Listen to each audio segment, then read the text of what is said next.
I woke up to the sound of the engine of a driving car at the back seat. I sat up straight and I noticed I was wearing a strange uniform.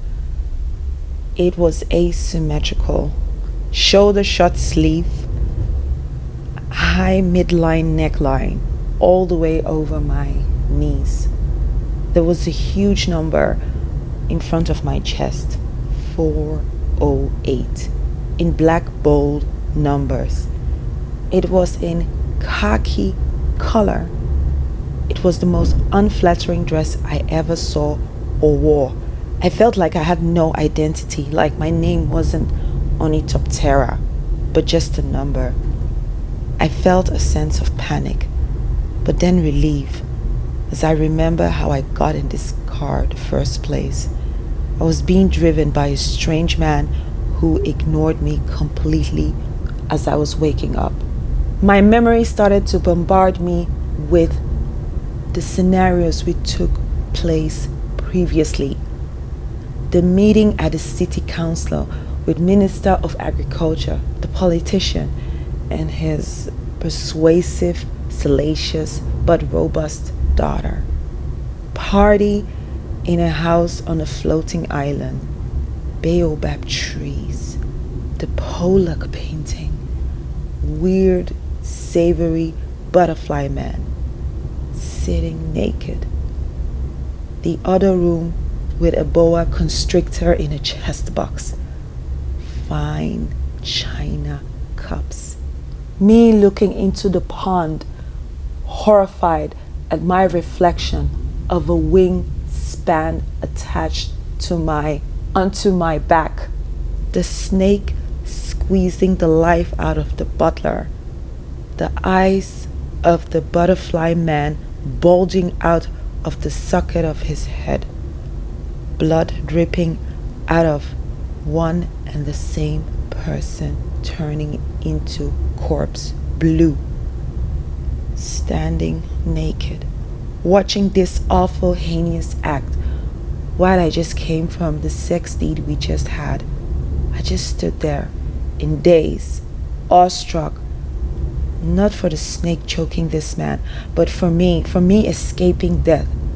I was alive, I thought. Selfish, but then, indeed, I was in seventh heaven to have this chance. His cervical vertebrae of his neck breaking to the left. The sound of his neck breaking that way was extremely agonizing and piercing.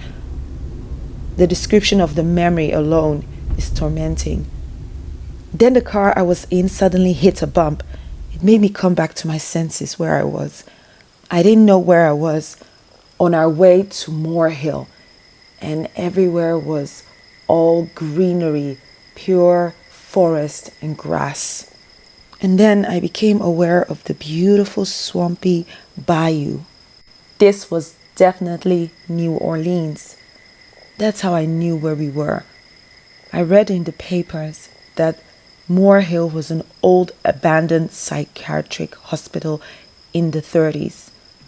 The area I was in was movie-like, bewitching, magnificent, and mesmerizing at the same time. The scenery was nothing like where I came from. High columned houses, live oaks, dripping with Spanish ups that gave me a creepy, shadowy yet refined look.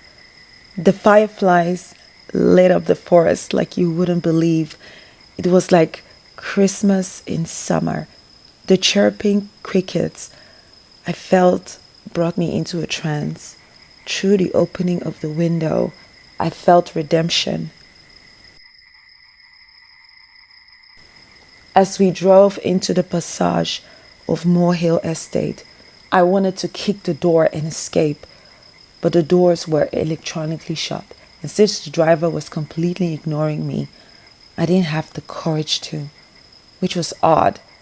I supposed to be the strong black woman. I am letting go of the thought of fear that harms me.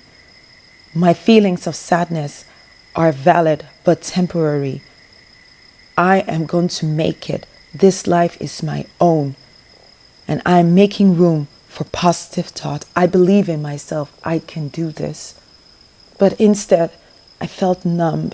I felt invisible. I had to find a way to overcome this fear and get back to me, get back to my son, get back to police, maybe human rights organization to shut all this inhumane, sadistic kidnap. But what I didn't know is that it was going to become worse. The car came to a stop in front of a huge red door where 5 women stood in a perfect formation of a triangle. The Moorhill building was pure morbid.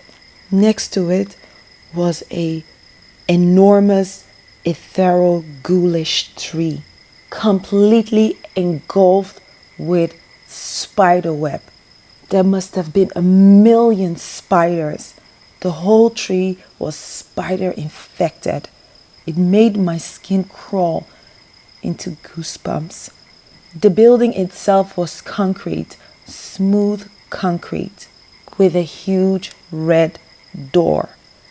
I heard the stories of Moorhill, stories about spirits, voodoo, black magic, and strong paranormal presence, about a man that looked like a doctor. There was a strict warning never to walk round and about 8 minutes after 4 a.m. Town members and family members of the patients claimed they heard gruesome screams after 8 after 4. Young women running around like they wanted to get away. The car stopped in front of the woman and the driver stepped out, walked behind the car towards me, and opened my door, looking straight ahead. I stepped out quickly and stood still, not knowing exactly what to do. I was looking at the man and looking back at the lady who stood in charge in a formation of a triangle with 4 women behind her. She was holding an object in her hand. It was a small rabbit, white rabbit. I then turned back and looked at the driver, looked at the lady, not knowing what to do, and then screamed on top of my lungs towards the driver. "Let me go!" I turned back to the woman in desperation, but she just looked ahead peacefully with a smile on her lips, as if to say she was in a blissful mood. Her face was completely pale, bloated face, black eyes that could easily be deep, dark red. She had an eerie smile. She kept at me, her eyes fixed on me as she smiled. Her hair was really long and very thin as she was holding the little white rabbit in both hands. The whole scene was unnerving. "Fuck this!" I yelled. "Take me back right now. Give me the car keys at this instant. Take me back, crazy!" I was pulling and pushing his uniform at the same time. He turned at me swiftly and pushed me so hard I almost fell. I suddenly heard footsteps hurtling towards us. I looked up and it was the pale, bloated lady. She was holding the white rabbit, walked towards very fiercely with a smile on her face. She stopped in front of us and looked at the driver and then turned to me. And as I turned to the driver, his face was totally pale, as if he was disturbed.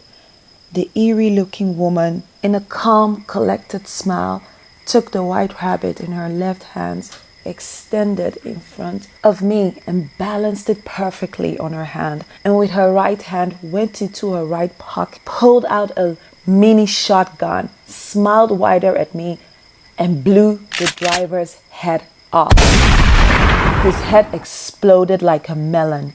All the brain matter was all over the car side where I was sitting, on the handles, the seat, the floor, the concrete floor, on my afro hair, which was in a bun. My melanated face was dripping completely in blood and brain. His blood was dripping profusely. To the rhythm, I was shaking.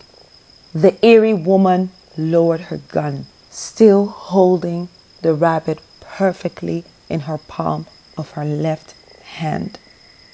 She spoke. At Moorhill, we strive at integrity, discipline, language, and respect. He lacked it. Where are my manners?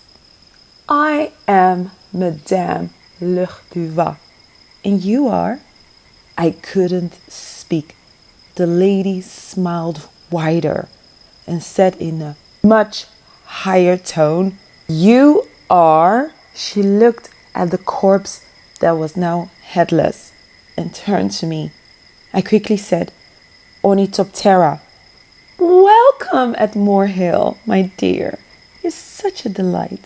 From today on, you'll be referred as 408. With an eerie smile, she handed me the little white rabbit that was completely docile, delicate, and had no drop of any splattered blood on it. Tomorrow, I will find a way to escape from this ominous damn place. Mr. Hcranom is the first I will punish mercilessly.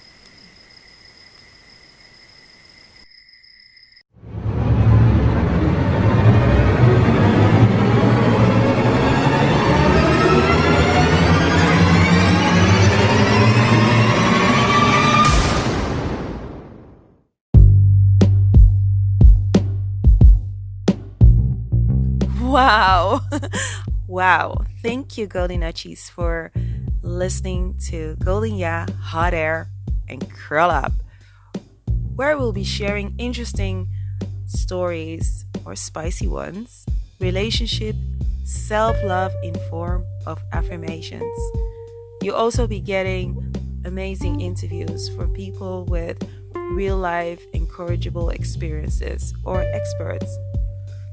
My initial goal is to bring our community together. Anywhere you are in the world, you're very welcome.